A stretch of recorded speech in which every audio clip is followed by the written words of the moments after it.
আসসালামু আলাইকুম প্রিয় বন্ধুরা। আশা করছি আপনারা সবাই খুব ভালো আছেন। আপনাদের দোয়ায় আমিও খুব ভালো আছি। আমি সাবিনা ইয়াসমিন আবার চলে এলাম ভয়ঙ্কর আরেকটি ভূতের ঘটনা নিয়ে।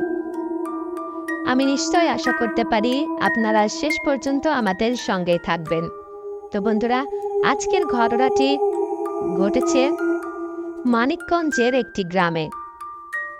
এই ঘটনাটা প্রায় 40 বছর আগেকার দিনের। চাষিদের মুখে শোনা এই ঘটনাটি। চারদিকে ধান ক্ষেত, মাঝখানে একটি সরু মাটির পথ। সেই পথেই পাশেই ছিল বড় সড়ো একটা বাঁশঝাড়। গ্রামের লোকেরা রাতে ওদিক দিয়ে যেত না, তবে পরিষ্কার কোনো অলৌকিক গল্প কেউ বলতো না। শুধু বলতো কেমন যেন একটা অদ্ভুত লাগে। সেদিন ছিল চৈত্রের রাত। খেজুর গাছের রস সংগ্রহ করে ফিরছিল হামিদ নামের একটি ছেলে। দিনমজুর মানুষ, রাতে রস বিক্রি করে কিছু বাড়তি টাকা পায়। চাঁদের আলোয় চারদিক বেশ স্পষ্ট দেখাচ্ছিল। হামিদ যখন বাঁশঝাড়ের কাছে পৌঁছালো, তখনই প্রথম অস্বাভাবিকটা টের পেল। বাঁশঝাড়ের মাথায় যেন খুব ছোট্ট করে একটা আলো জ্বলছে। মশালের মতো নয়, লণ্ঠনের মতো নয়, বরং কারো দেশলাই জ্বালিয়ে ধরে রাখার মতো ক্ষীণ স্ট্যাডি আলো। হামিদ থেমে গেল।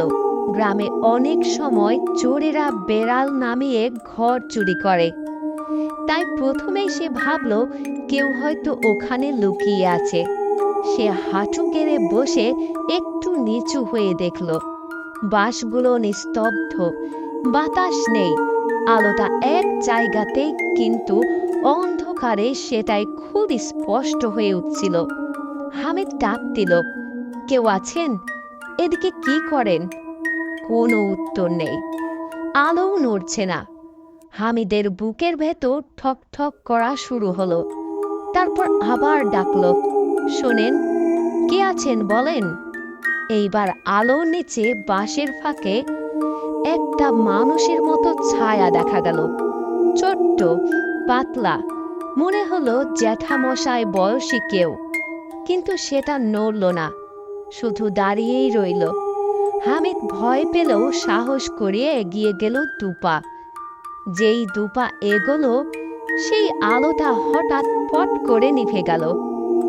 এক সেকেন্ডে পুরো জায়গা আবার অন্ধকার।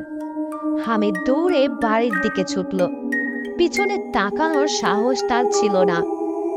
পরের দিন সকালবেলায় গ্রামের আরো দুজন লোক বলল তারা আগের রাতেও ক্ষীণ আলো দেখেছে, কিন্তু কাছে গেলে আলো নিভে গেছে। কেউ কেউ বলতো সেখানে নাকি বহু বছর আগে এক বৃদ্ধ হারিয়ে গিয়েছিল। অনেকে বলতো বাঁশঝাড়ে বাতাস আটকে গেলে এমন প্রতিফলন দেখা যায়। কেউ নিশ্চিত কিছু জানতো না, কিন্তু গ্রামের সব মানুষের এক কথাই, যেই হোক বা যাই হোক, আলোটা কখনোই ওঠানামা করতো না, আর কাছে গেলেই নিভে যেত। এ কারণে সন্ধ্যার পর আর কেউ ওই বাঁশঝাড়ের পথ ব্যবহার করতো না। হামিদ যেদিন রাতের অন্ধকারে বাঁশঝাড়ের মাথার আলো দেখছিল, তারপর দিন থেকেই পুরো গ্রামে একটা চাপা উত্তেজনা ছড়িয়ে পড়ে। মেয়েরা সন্ধ্যার পর ঘরের বাইরে কুলা ঝাড়ত না, বাচ্চাদের মাঠে খেলতে যেতে দিত না।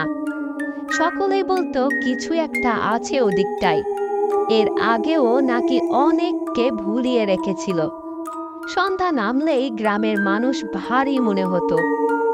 গ্রামের মুরব্বী আব্দুল করিম, বয়স প্রায় 70, বললেন, আলো নাই রে ভাই, আলো তেমন কিছু না, তবে যে জিনিসটা কাছে গেলে নিভে যায় সেটা বাতাসের কাজ না।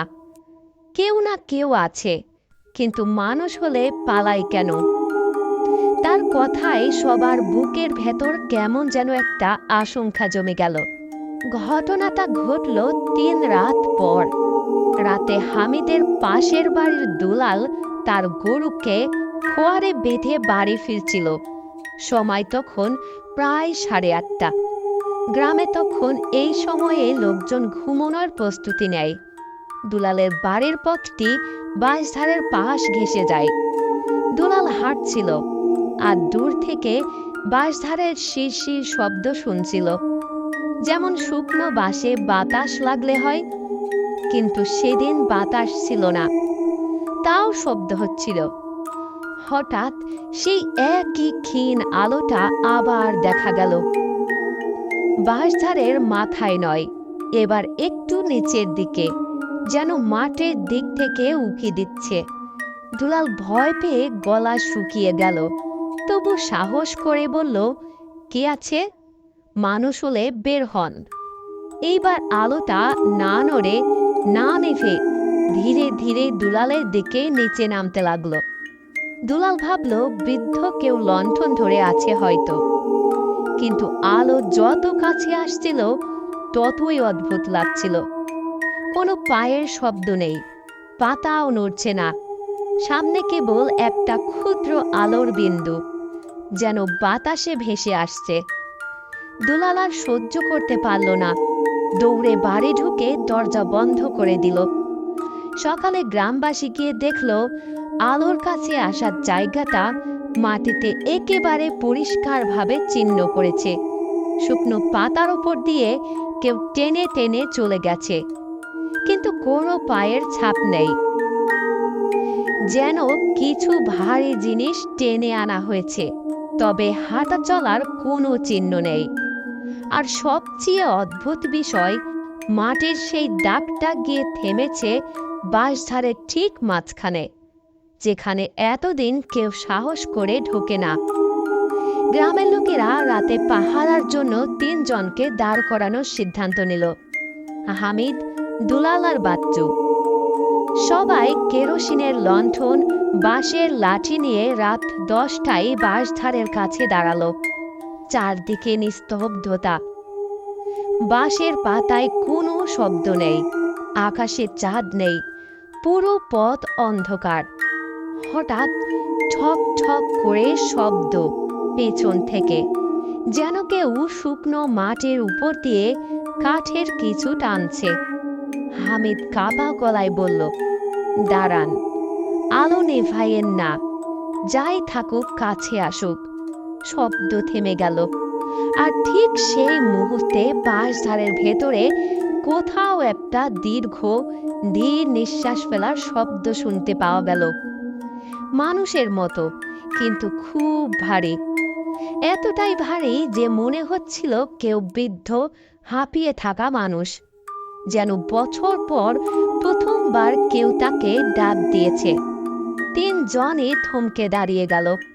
লণ্ঠনের আলো কাঁপছিল, আর সেই নিঃশ্বাসের শব্দ ধীরে ধীরে কাছে আসতে লাগলো, মাটির দিক থেকে, বাঁশের নিচ থেকে, অন্ধকারের গভীরতা থেকে।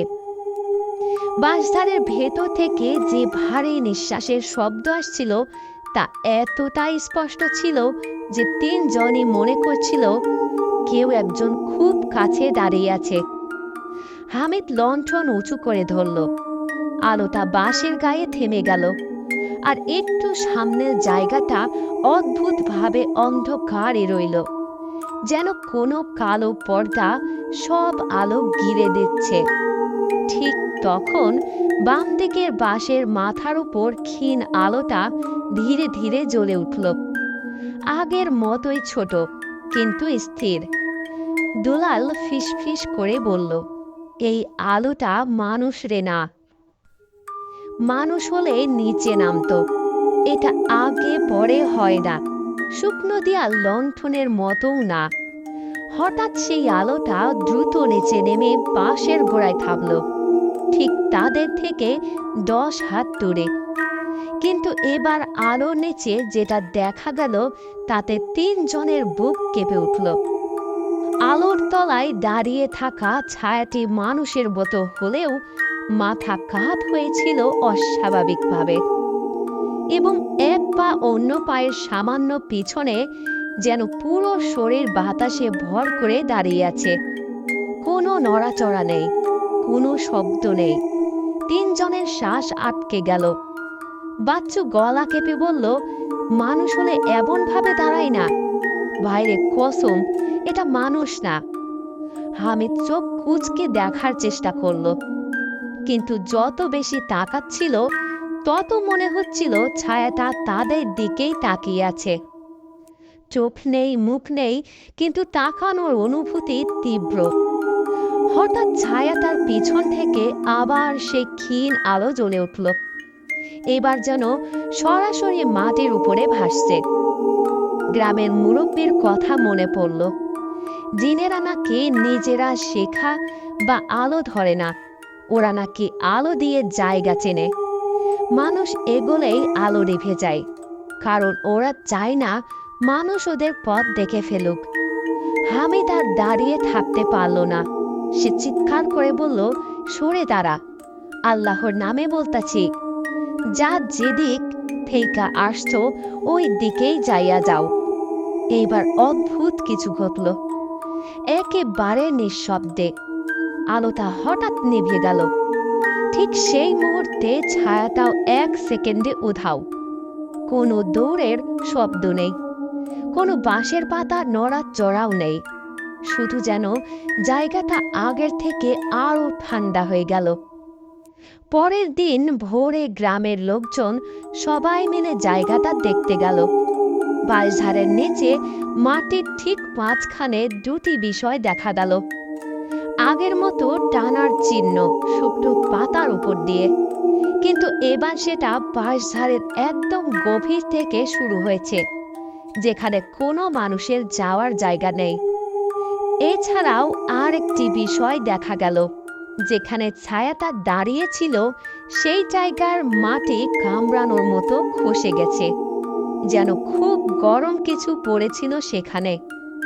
মুরব্বী করিম তখন বললেন, যা দেখছো এটা মানুষ না, এটা আলো ধরার জিন।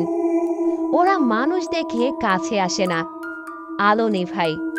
লোকে যাতে কাছে না আসে, কেউ কেউ বলে এরা বনে জঙ্গলে পথ ঠিক করে। মানুষ ভুলে কাছে গেলে ভয় পায়, পালায়। সেদিনই গ্রামের সবাই সিদ্ধান্ত নিল বাঁশঝাড়ের পথ আর রাতে কেউ ব্যবহার করবে না। সন্ধ্যার পর ওই পথ বন্ধ করে দেওয়া হলো। 2 মাস পর ইউনিয়নের নোটিশে ওই বাঁশঝাড়টাই কেটে ফেলা হলো, কারণ লোকজন ভয় পাচ্ছিল। এরপর আর কখনো গ্রামের কেউ সে আলো দেখেনি।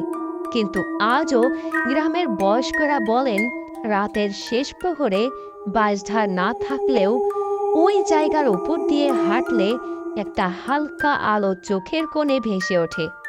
মানুষের নয়, জিনের আলোই শেষ শেষ স্মৃতি। আসলে জিনেরা তো চলাফেরা করবেই, কেউ তাদেরকে বাধা দিতে পারবে না। তো যাই হোক বন্ধুরা, এই গল্পের শেষ অংশে দেখা গেল গ্রামের সবাই এখন অনেকটাই ভয় কাটিয়ে উঠেছে। তো বন্ধুরা, আপনারা হয়তো অনেকেই জেনে থাকবেন গ্রামে আসলে এরকম জিনের অনেক গল্প আপনারা শুনে থাকবেন। এই সত্যি ভৌতিক জিনের ঘটনাটি আপনাদের কাছে কেমন লাগলো তা অবশ্যই আমাদেরকে কমেন্টে জানাবেন। যারা আমাদের চ্যানেলটি সাবস্ক্রাইব করেছেন তাদেরকে অসংখ্য ধন্যবাদ। আর যারা এখনো সাবস্ক্রাইব করেননি, প্লিজ প্লিজ প্লিজ সাবস্ক্রাইব করুন। লাইক, কমেন্ট, শেয়ার করতে ভুলবেন না। আর আমাদের প্রত্যেকটি ঘটনা আপনাদেরকে শুনতে হবে। প্লিজ আপনাদেরকে অনুরোধ করছি, আমাদের প্রত্যেকটি ঘটনা আপনারা শুনবেন। আবার পরের এপিসোডে দেখা হবে। আজকে এ পর্যন্তই। আল্লাহ হাফেজ।